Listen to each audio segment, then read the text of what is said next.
On a cold winter night in February of 2018, three friends got into a car together, and only two of them returned home the next morning.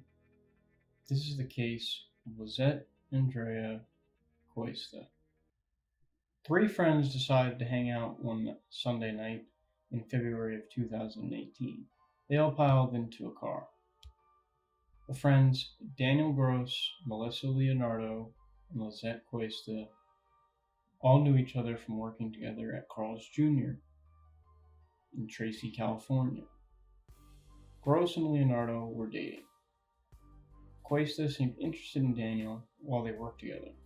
On the night of the incident, Cuesta and Gross had sex together in the back seat of the car while Leonardo was driving. Shortly after that, Cuesta was attacked. After elbowing Gross in the ribs, Gross says he acted in self-defense. Then, according to the charging document filed by the Alameda County District Attorney's Office, Daniel stabbed Cuesta multiple times, then left her outside on the desolate road to fight for her life. Cuesta then did indeed just that, fought for her life, very hard. She managed to crawl about 100 yards to the near marker on Tesla Road in Livermore, California.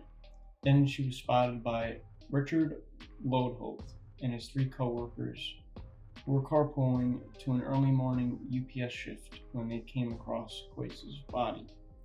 They initially thought she was an animal with her arm falling off, and they couldn't recognize her hair color.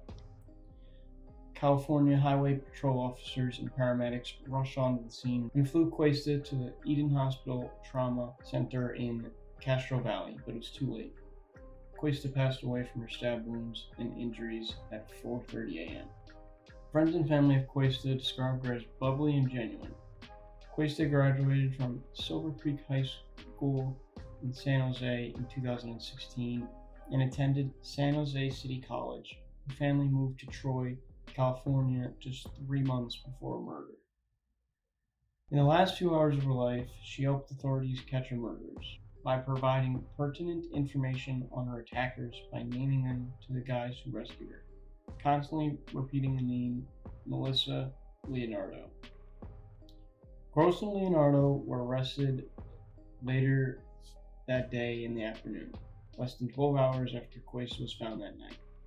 With no concrete motive, family members and friends of the both that were accused shared their opinions on what happened.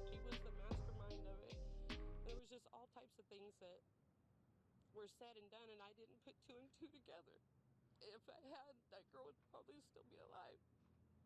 And when you say she, you're talking about Melissa. Melissa. Do you think she is? Yes, I do.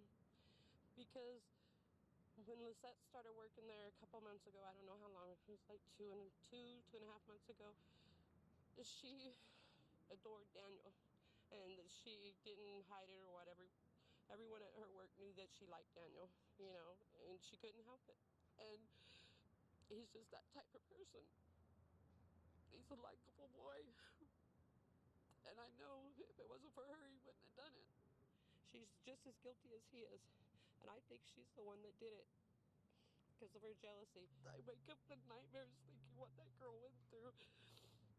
And I can't believe my son had anything to do with it. Friends of both Gross and Leonardo say Gross had anger issues and talked about killing people who talked too much, and that Leonardo had emotional issues and was extremely jealous. Initially, Leonardo was accused of committing the murder. That wasn't until Gross pleaded guilty to all the charges and took responsibility for his actions. Gross admitted to the murder 2 times, once after initially being arrested and in court when entering his plea. Gross didn't go to trial. Leonardo did. The exact outcome relating to the sentencing of Gross and Leonardo is unclear, although with Gross pleading guilty without a plea deal or anything, it is likely he'll be serving 26 years to life, and Leonardo should receive something similar.